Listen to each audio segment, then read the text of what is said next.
Bueno, muy buenos días muchachos, estimados estudiantes. Vamos a seguir hablando con el módulo del conflicto y vamos a volver a hacer un pequeño repaso de lo que se refiere a la parte de los elementos de conflictos que es trabajado por John Paul Lederach.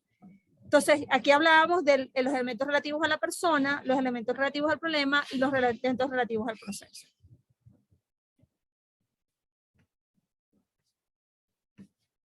Entonces, dentro de las personas, lo que tenemos que analizar nosotros dentro de un conflicto, cuando analizamos, hacemos el mapeo de ese conflicto, es primero que todo quiénes son los protagonistas, ¿no? Hay protagonistas principales y protagonistas secundarios, ¿no? También hablamos de lo que se refiere al poder, que es lo que es la capacidad de influencia de los protagonistas principales o secundarios dentro del conflicto. Que en los casos, por ejemplo, de mediación, el mediador reequilibra ese desnivel de poder que podría existir a través de lo que son las técnicas de comunicación, dándoles igualdad de oportunidades a esas personas para que se puedan comunicar a través de la escucha activa. Okay. También hablamos de las percepciones del problema y vimos estas imágenes en donde, por ejemplo, ustedes veían 3 columnas, otros veían 2 columnas, otros veían circulares, otros veían de forma cuadrada, igual que si veíamos 2 caras, o un florero, o unas flores, o una cara. Si lo que tenemos que ver aquí es que al momento de hacer los procesos empáticos nos permitan ver las diferentes percepciones que hay de un problema. Una parte puede tener una percepción, la otra parte puede tener otra percepción diferente. Entonces aquí hay una frase muy importante, igual que la señorita que está aquí tiene lentes, o sea, la imagen, es decir, vamos a ver la vida de acuerdo al mapa que tenemos mental, es decir, que se ve influenciado por nuestros valores, nuestros principios, nuestra educación, nuestras experiencias. Entonces, la vida es fascinante, solo hay que mirarla a través de las gafas correctas. Hay un micrófono abierto. Las emociones y los sentimientos, esto es muy importante en los conflictos. Cuando hay alto nivel de emocionalidad, por ejemplo, cuando una de las partes tiene ira, es preferible esperar que las partes se calmen para poder de una otra manera poder solucionar ese conflicto. Es decir, las emociones y los sentimientos juegan un papel muy importante en cómo se va a desarrollar los conflictos, si ese conflicto va a avanzar, si ese conflicto se va a estabilizar o si ese conflicto va a desescalar o desaparecer. Entonces aquí hablamos de las emociones y los sentimientos, del estado del corazón, la alegría, la tristeza, la rabia, el temor, la angustia, la ilusión. Esto es muy importante. Las posiciones, que también se va a ver en la negociación Harvard. La posición es lo que se exterioriza, que supone la cubierta de los intereses y a menudo inhibe la comprensión del problema. Es decir, la posición es lo que yo puedo ver externamente. Por ejemplo, yo quiero la puerta cerrada o quiero la puerta abierta, quiero la ventana cerrada o la ventana abierta. El por qué o para qué quiero la ventana cerrada o la puerta cerrada o la ventana abierta o la puerta abierta se refiere a los intereses. El por qué o para qué yo pido lo que pido. Para nosotros determinar cuál es un interés, qué es un interés y qué es una posición, yo formulo la pregunta. En la posición formulo la pregunta ¿qué quiero? En el interés formulo la pregunta ¿por qué o para qué pido lo que pido dentro de ese conflicto? Por supuesto, también están las necesidades, que son las que nosotros consideramos fundamentales e imprescindibles para vivir. Y allí abarcamos los que son las materiales básicas, por ejemplo, el sueño, la alimentación, el vestido, el acceso al agua, el acceso a la vivienda digna, todos son necesidades materiales básicas. Y por supuesto, inmateriales básicas se refiere a la libertad, a la seguridad, al respeto, a la dignidad, el sentirse escuchado, el sentirse reconocido. También se consideran necesidades inmateriales básicas. Aquí vimos también esta imagen del iceberg, que la parte de aquí arriba se refiere a la parte que se exterioriza, es decir, a la posición, lo que nosotros vemos externamente. La parte de abajo se refiere a los intereses y necesidades, los valores, lo que persiguen las partes dentro de ese conflicto. Lo que nosotros vemos es la posición, lo que está subyacente es el interés o la necesidad. También hablamos de los principios y valores, y los principios y valores condicionan los comportamientos de los seres humanos. Yo, por ejemplo, no puedo decir yo soy una persona honesta si yo, por ejemplo, no trabajo mis 8 horas que me corresponderían, por ejemplo. Me voy antes del trabajo. No estoy siendo una persona honesta. O, por ejemplo, si yo digo que respeto el tiempo de los demás, pero llego impuntual. No estoy siendo coherente con el valor que yo digo. Por eso es muy importante tener coherencia, o sea, tener una integridad. Es decir, yo actúo de acuerdo a mis valores, ¿no? No puedo decir soy un buen estudiante o quiero ser un buen abogado o quiero ser un buen estudiante si no dedico las horas que tengo que dedicarle a mis estudios, ¿no? El conjunto de elementos culturales e ideológicos que justifican y sirven para argumentar los comportamientos. Bueno, aquí tenemos este gráfico, ¿verdad?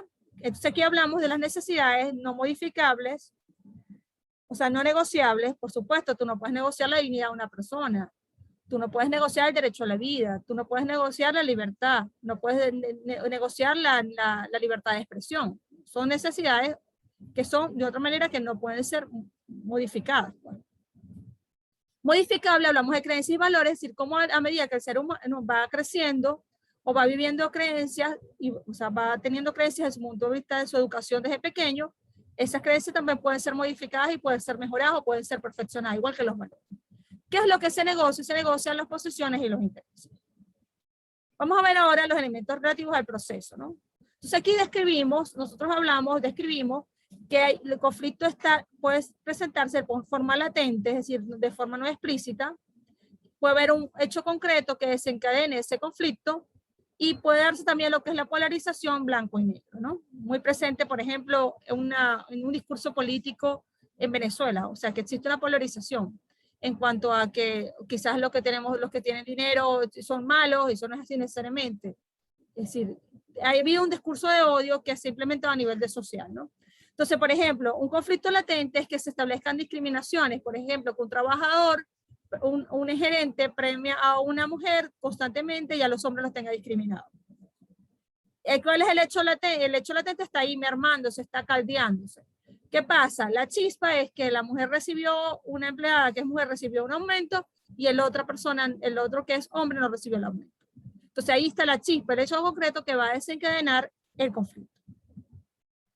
Tenemos que también ver cómo es la relación de las partes en los conflictos. Hay mucha relación, poca relación, hay confianza, hay desconfianza, hay amistad, hay hostilidad, hay huida, enfrentamiento. ¿Cómo es la emocionalidad? La parte está ecuánime, la parte está calmada, la parte está alterada, tiene ira, conocimiento y desconocimiento de los prejuicios. Es decir, los juicios previos y los estereotipos. ¿Qué son los estereotipos?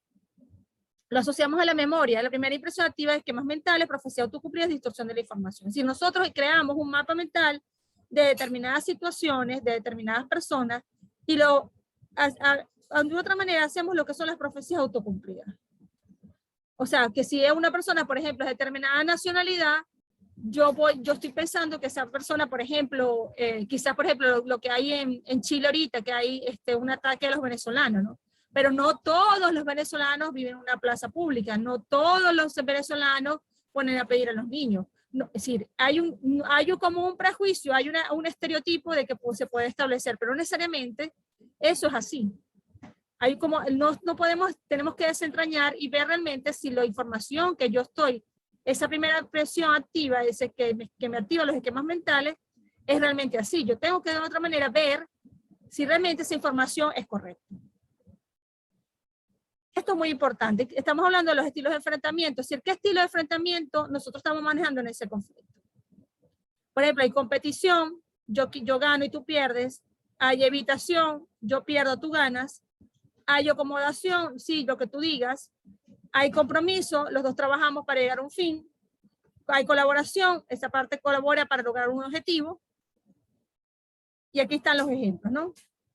Competición, tú te callas. Evitación, tú una pelea en la oficina, no intervengo para evitar que continúe, no me comprometo, dejo de supervisar zonas conflictivas en la empresa. Hay una evitación de ese conflicto.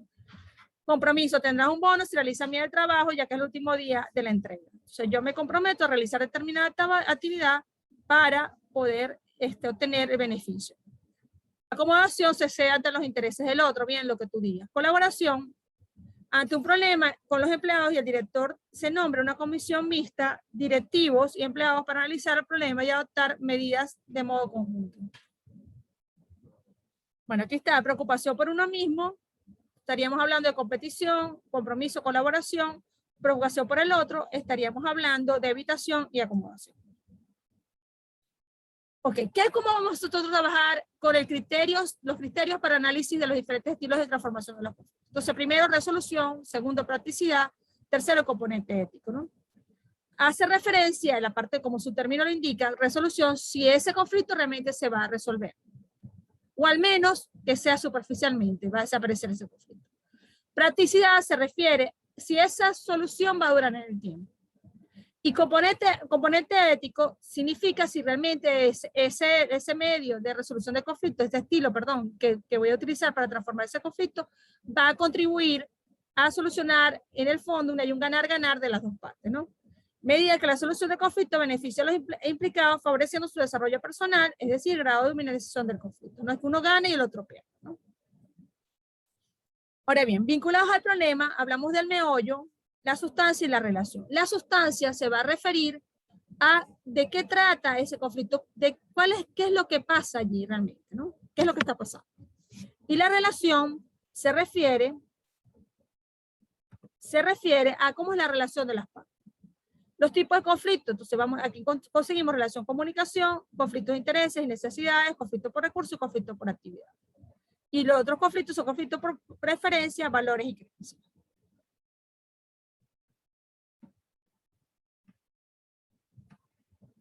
Ok, estas son las preguntas que ustedes tenían que haber desarrollado en base a las imágenes que tienen, que ustedes tienen allí, que ustedes tienen que haber desarrollado allí en el ejercicio, ¿no?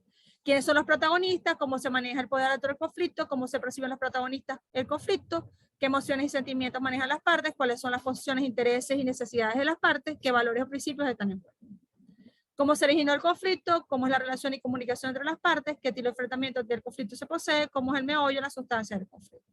Todo esto obviamente se refiere a los elementos de conflicto, a la persona, elementos relativos a la persona, elementos relativos al problema y elementos relativos al proceso. Ok, voy a pasar estas imágenes para dar contenido, como les dije al inicio, y después pasar a la segunda parte de la clase, empezar a desarrollar las respuestas a los ejercicios. Ok. ¿Alguna persona, por favor, que me quiera leer esta diapositiva? Yo, profe. Adelante. Los conflictos son definidos en base a sus efectos, no tanto observando sus causas.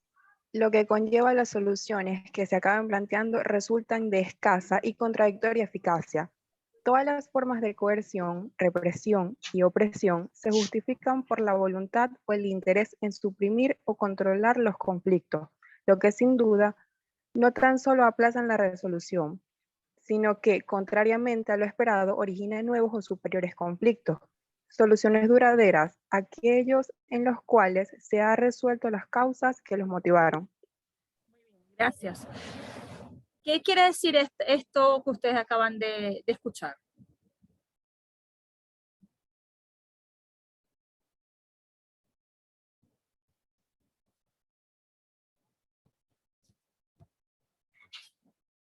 Ustedes creen, por ejemplo, que si ustedes llevan un divorcio, por ejemplo, la custodia de unos niños, y resulta que esa custodia es impuesta, no puedo leer el chat, alguna persona que me sea mi co-host, porque no puedo estar abriendo el chat y tener la diapositiva. Alguna persona que me apoye de ustedes que con leer el chat y me va informando. Entonces, cuando nosotros trabajamos con los conflictos, es muy importante ver qué causa el conflicto. O sea, en base a su, trabajamos en base a observando sus causas, lo que lleva a las soluciones que acaban de plantear resultan de escasa y contradictoria eficacia. Lo que nosotros estudiamos son los efectos. Por ejemplo, hay un conflicto conyugal, hay una separación de esos cónyuges, se está peleando la custodia de los hijos y por lo tanto hay unos efectos. Pero la causa es la mala relación de esos cónyuges que no llegan a ponerse de acuerdo en cómo van a cuidar a esos niños que son fruto de ese matrimonio. Entonces, es importante ver aquí que un tribunal puede determinar eso, pero la causa, la mala relación de esa pareja, de esos cónyuges, va a seguir presente. Entonces, lo que hace un sistema judicial, podría hacer un sistema judicial, es que esa causa está allí presente y simplemente lo que sigue generando el conflicto está reprimido y puede generar futuros conflictos con posterioridad. Me explico. Lo importante aquí es que tú trabajes la relación de los cónyuges para poder solucionarlo de manera beneficiosa para ellos dos y para sus hijos, frutos de ese matrimonio.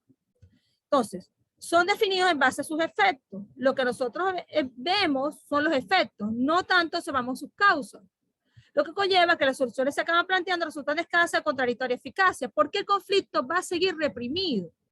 Cuando yo impongo una solución, que es lo que hace el sistema de justicia tradicional, eso que me está generando el conflicto va a seguir allí.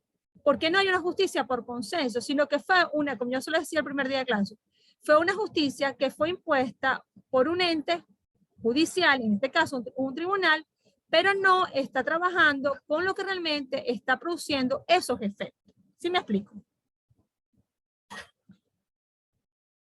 Lo que se conlleva que las soluciones que acaban planteando resultan escasas y contradictorias eficaces. Todas las formas de coerción, yo lo que se los decía al primer de clase, represión u opresión se justifica por la voluntad o el interés en suprimir o controlar los conflictos, lo que sin duda no tan solo aplaza su resolución, sino que contrariamente a lo esperado origina nuevos o superiores conflictos. Exactamente. Soluciones duraderas, aquellos en los cuales se han resuelto las causas que los motivaron. Entonces, en el ejemplo que yo estoy dando aquí, lo más importante aquí es, por ejemplo, que yo vaya, si es permitido, si las partes quieren, ir a una mediación, que las partes puedan resolver sus problemas de comunicación y llegar a un acuerdo.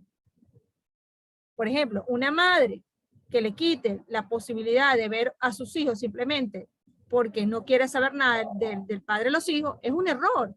Porque va a estar perjudicando a los hijos la evolución emocional de esos hijos, sino que además de eso, el conflicto va a seguir y puede dar lo posible a posibles recursos, posibles demandas posteriores a eso, ¿no?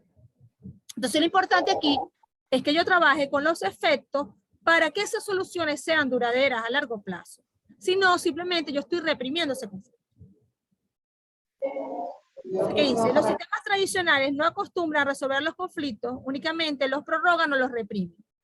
El uso de normas o leyes con la intención de contener o castigar al que reivindica el uso de sistemas de negociación coercitiva o de técnicas psicológicas orientadas a la resignación no resuelven nada, sino que posponen y complican todavía más la terminación de los conflictos. Entonces, una de las características, hay un micrófono abierto, una de las características que podríamos tener en los medios alternos de solución de conflictos es que en la mayoría de ellos busca, por ejemplo, en el caso de negociación Harvard, busca un ganar-ganar de las partes.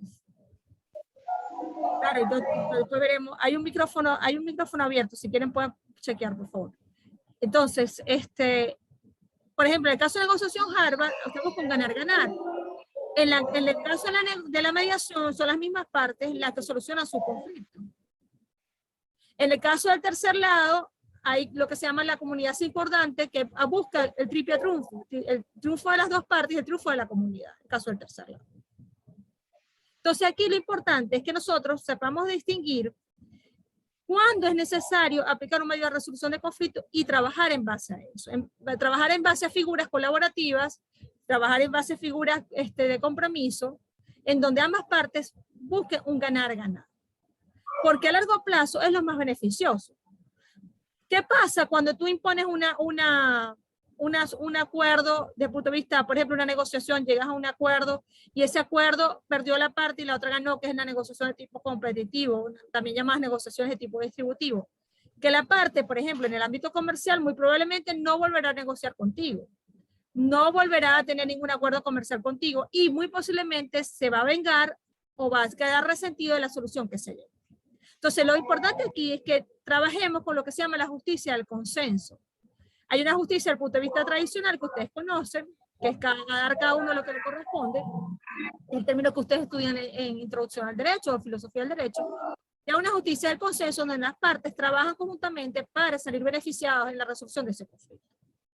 Entonces, el uso de negociaciones coercitivas, técnicas psicológicas orientadas a la resignación no resuelve nada, sino que pospone y complica todavía más la terminación de los conflictos, porque se podría generar futuros conflictos. Ok. ¿Alguna persona que me sigue el micrófono abierto? Por favor, pueden verificar. No puedo ver quién tiene el micrófono abierto. Ok. ¿Alguna persona que quiera leer esta diapositiva? Yo, profesora. Adelante. Josué, por acá. Adelante, José. Se tiene el convencimiento de que toda disputa siempre se resuelve a favor de una de las partes en perjuicio de la otra. Si las partes en conflicto, todas ellas, no resultan plenas y simultáneamente satisfechas, no podremos decir que el conflicto ha finalizado. Este se planteará de nuevo en cuanto encuentre la ocasión más propicia. Exactamente. Lo que veníamos hablando, ¿no? Si la otra parte no ha salido, si hay un error ahí, planteará. Si la otra parte no ha salido beneficiada en ese conflicto, pues muy probablemente va a buscar la reivindicación o muy probablemente esa relación se va a romper o muy probablemente esa persona va a quedar resentida, lo que va a generar futuros conflictos posteriormente, ¿no? Conflictos. El problema no está más que en su planteamiento. Cuando dos partes disputan por algo, el problema no se halla en el objeto de la disputa, sino en las personas que la protagonizan, en su estado de ánimo o en el desarrollo de su relación. Si resolvemos el problema que mueve a aquellas personas a plantear conflicto, lo habremos resuelto sin necesidad de intervenir en los objetivos de la disputa. Esto es importante, miren. Todas las personas tenemos mapas mentales. ¿Qué significan mapas mentales? Que son las creencias que nosotros manejamos. Esas creencias condicionan la forma como nosotros vemos el mundo y la vida, que es la cosmovisión del mundo y de la vida. ¿Cómo se generan los mapas mentales? Por tu educación, por tus experiencias, por las cosas que has vivido, o sea, las experiencias, por las personas que te viste rodeadas. Todo eso va a condicionar tu mapa mental. ¿Qué pasa? Cuando hay el choque de dos mapas mentales diferentes, porque cada persona ve el mundo y la vida de manera diferente, pues obviamente yo voy a entrar en conflicto con esa otra parte. ¿Ok? Independientemente que estemos hablando, por ejemplo, de personas, de conflictos personales o de comunidad, o sea, de Estado, de sociedades, o sea, igualitos van a estar reflejados, o sea, manejados por personas, ¿no? Entonces, si yo cambio la posibilidad de que esa parte me vea, haga procesos empáticos con la otra, pueda percibir ese conflicto como lo ve la otra, yo muy probablemente podré resolver ese conflicto porque la percepción ha cambiado y puedo ver las cosas como las ve ella. No quiere decir que esté de acuerdo, pero por lo menos yo puedo comprender cómo las ve ella y facilitar así la resolución de ese conflicto, ¿no? Entonces, ¿por qué? Aquí habla también de su estado de ánimo. Si, por ejemplo, hay una relación que viene años con mala comunicación y yo consigo la forma, por ejemplo, de cómo esa comunicación mejore. Por ejemplo, en los casos de la mediación, nosotros trabajamos con lo que es la escucha activa y con lo que es la parte de los mensajes en primera persona. Lo vamos a ver después cuando hagamos mediación, que es un tema muy interesante. Si yo puedo establecer técnicas de comunicación que mejoren la relación, muy probablemente ese conflicto va a desaparecer. Una cosa importante en los medios alternos de resolución de conflicto es que las partes, una vez que, por ejemplo, van a una mediación, se dan cuenta cómo se hace una relación, pueden transferir esos conocimientos a la mediación y no volver a regresar a una mediación porque ya tienen los recursos que ellos pueden emplear ellos mismos sin necesidad de ir a un proceso de mediación. ¿Ok? Entonces, si resolvemos el problema que mueve a aquellas personas de plantear conflicto, hemos resuelto su necesidad de intervenir en los objetivos de las disputas. ¿Por qué? Porque las personas pueden llegar por sí mismas a resolver. Ok, vamos a ver ahora cómo se aborda el conflicto. Hay dos enfoques en el conflicto. El enfoque que nosotros trabajamos con el enfoque transformativo del conflicto puede ser constructivo o puede ser destructivo. El enfoque destructivo es aquel enfoque, por ejemplo, en que yo impongo la solución y yo salgo ganando y la otra persona no sale ganando. O por ejemplo, yo busco que haya rompimiento, que haya violencia, que haya falta de comunicación. Eso es un enfoque destructivo del conflicto. Entonces, no es efectivo de la solución para la solución de controversia. Usted puede elegir solucionar su conflicto de manera destructiva, pero puede elegir también solucionar su conflicto de manera constructiva. Cuando nosotros hablamos, por ejemplo, de enfoque constructivo, hablamos de que es positivo, que hay diálogo, que hay comunicación, que hay paz. Enfoque destructivo, hablamos de la parte que es un enfoque negativo, que hay un rompimiento de las relaciones, que hay violencia, que hay falta de comunicación. ¿En las dos formas se va a solucionar el conflicto? Por supuesto que sí, pero uno a alto costo y otro a alto costo, por ejemplo, a través de la violencia, y otro constructivo, donde tú puedes salvar la relación y que las partes queden satisfechas con la solución. Vamos a ver ahora qué es la violencia, ¿no? Si hablamos aquí del enfoque destructivo, hemos hablado de violencia. ¿Qué es la violencia? Es un elemento central en el conflicto y permite distinguir entre los procesos conflictuales positivos y negativos. Sin violencia estaríamos hablando de un carácter positivo. Ojo, puede haber violencia desde el punto de vista omisivo. Por ejemplo, ¿qué significa eso? Que yo dejo de hacer cosas para perjudicar a una parte. No doy información, puedo ayudar a una persona, no la ayudo, oculto información que es valiosa, todo eso contribuye a una omisión desde el punto de vista, una violencia desde el punto de vista de omisión. Puede distinguir niveles de tensión, dificultad elevada, no quiere decir que exista violencia. Todos, más en este mundo, vivimos con niveles de tensionalidad. La tensionalidad puede ser media o baja, eso es normal. O sea, ahí estoy estresado. Ahí te está terminando, si te termina, nos quedan 9 minutos, si se termina, nos volvemos a conectar, ¿ok? Entonces, los niveles de tensionalidad son normales. Si ese nivel de tensionalidad sube y se hace un conflicto abierto y sube y se genera caos y se genera violencia, ya no estaríamos hablando de un caso de tensión normal, sino una tensionalidad que afecta negativamente la relación de las partes. En los medios, por favor, hay alguien que tiene el micrófono abierto, verifique su micrófono, por favor. Gracias. Entonces, si por ejemplo, lo importante aquí es que el nivel de tensionalidad no suba. ¿Qué significa esto? Por ejemplo, si yo siento que estoy muy estresado, que puedo actuar de manera violenta o puedo hablar, o tener explosiones de ira, yo puedo utilizar diferentes técnicas. Por ejemplo, puedo hacer ejercicio que baja los niveles de cortisol, que desaparecen los niveles de cortisol, que es la hormona del estrés, y genera oxitocina, que es la hormona de la felicidad. Puedo, por ejemplo, irme de viaje, puedo, por ejemplo, expresar ese conflicto a través de lo que se llama la cartología del conflicto, es decir, una descripción de ese conflicto a través de dibujos, como si tú fuera un mapa, o sea, montaña, un lago, etcétera, ¿no?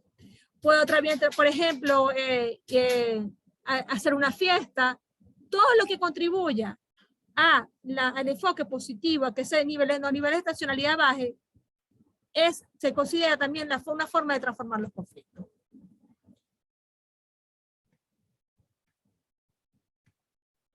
Violencia es todo aquello que pueda representar o significar perjuicio,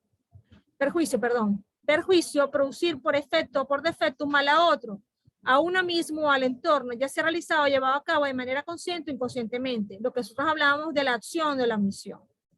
Por ejemplo, si yo le doy un golpe a una persona, estoy actuando con violencia, es una acción, estoy perjudicando a otra persona. O estoy haciendo, o por ejemplo, inicio una campaña de difamación contra una persona, hay una acción, es una forma de violentar la honra de esa persona, por ejemplo, ¿no? Ya sea consciente o inconscientemente. Hay que estar muy atento a las formas como nosotros actuamos, porque a lo mejor tenemos parámetros familiares, que son parámetros que vienen de una educación, por ejemplo, familiar, en donde se normaliza la violencia. Entonces yo sigo repitiendo ese patrón y no me doy cuenta, no soy consciente de que estoy actuando con violencia, o sea, puede ser inconscientemente. Ok. Las razones, las causas de los conflictos no se sustentan nunca en las diferencias, sino que son únicamente las razones de la violencia ofuscada por los intereses y la incapacidad de sobreponerse a sensaciones incontroladas de miedo, ¿no? Muchas debido a las incapacidades de desarrollar recursos cooperativos con la finalidad de equilibrar las tendencias competitivas excesivas. ¿Qué pasa aquí? Muchas veces la gente actúa con violencia porque no tiene o no sabe actuar de manera diferente y porque tiene miedo. Si yo tengo miedo que no tengo que comer, entonces por eso robo, ¿no? Eso es incorrecto.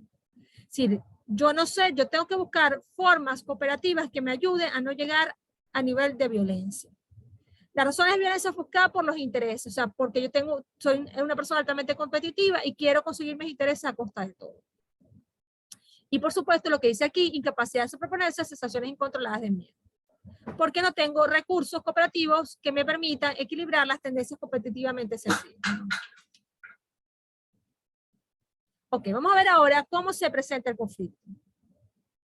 Entonces aquí tenemos primer escalón, la paz, la armonía. Segundo escalón, la tensión o la presión. ¿Qué significa esto? Significa que todavía estamos trabajando con niveles normales que pueden presentar las personas, los seres humanos. Después vamos a la agrupación de intereses. Después hablamos de escenarios de cooperación y planificación. O sea, me agrupo con las personas que piensan igual que yo, después empiezo a conspirar, empiezo a planificar, después viene el conflicto abierto y por supuesto después viene el caos.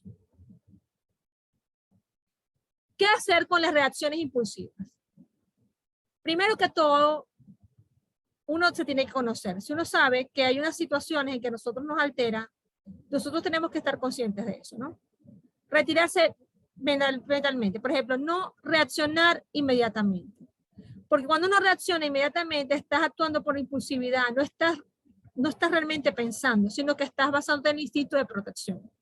Tome tiempo para pensar y prepararse.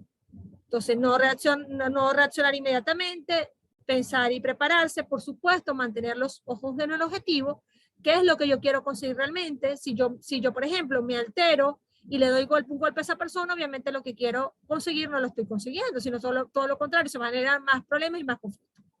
No diga nada, por eso es muy importante cuando la gente dice cuenta hasta 10 y si está muy enojado, cuente hasta 100. Así, es decir, es importante que volvamos a la parte de la corteza prefrontal, que es la parte del racionamiento, del análisis, antes de actuar con la parte instintiva, ¿no? Mejor no diga nada, dígame asegurarte que te he entendido, no tome decisiones importantes en el momento, o sea, no podemos actuar por impulsividad. Aquí hablamos de evitación, si etapas de aceptación del conflicto o problema. Si hablamos de evasión, negación, rabia, depresión, la aceptación y la disposición de buscar soluciones. Por ejemplo, cuando una persona le detecta una enfermedad, uno dice, no, yo no tengo eso. Después negación, evasión, no, yo no me voy a ir, evasión se refiere, no me voy a hacer el chequeo médico, yo no tengo nada. Negación, no, yo no tengo esa enfermedad. Después voy aceptando, si tengo rabia, tengo esa enfermedad, después me pongo triste, me deprimo, después la acepto y después voy a buscar las soluciones a ese problema. Voy al médico, sigo el tratamiento, etc., ¿no?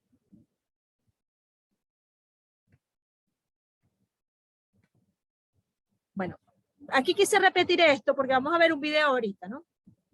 ¿Cuáles son los estilos de enfrentamiento de los conflictos? Tenemos competición, colaboración, compromiso, evitación y acomodación. Vamos a ver esto. Entonces, esto se llama estilos de enfrentamiento. Ustedes van a identificar, después de este video, unas preguntas, después de este video, que ustedes ven este video, vamos a hacer unas preguntas. Vamos a ver si nos da chance de ver el video y nos volvemos a conectar porque quedan 3 minutos.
Bueno, vamos a desconectarnos ahorita.